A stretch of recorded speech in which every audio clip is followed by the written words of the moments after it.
আমরা সংক্ষিপ্ত আকারে জানবো এই সূরার কেস স্টাডি। এই সূরার কেস স্টাডি যদি আমরা জানতে চাই তা হলো বিয়ে মানুষের জীবনের এক গুরুত্বপূর্ণ অধ্যায়। জীবন সম্পূর্ণ নতুন বাঁক নেয় বিয়ের মোহনায়।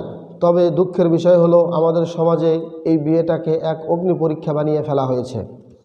যে পরীক্ষায় পাশ করতে হলে চাই সরকারি চাকরি, কারিগরি টাকা, সামাজিক স্ট্যাটাস ইত্যাদি।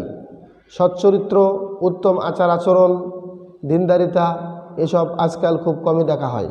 অথচ টাকা পয়সা কামাতে গিয়ে একটা ছেলের জীবন যৌবন কুলসিত হয়, চরিত্র নষ্ট হয়।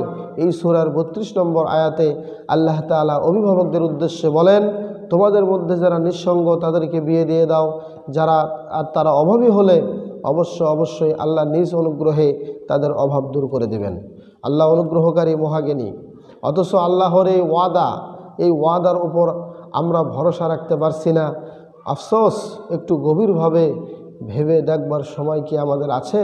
একটু গভীরভাবে ভেবে দেখা দরকার। এ বিষয়ে আরও বিস্তারিত দেখব সহিহ বুখারীর ৫,০৬৬ এবং সহিহ আল মুসলিমের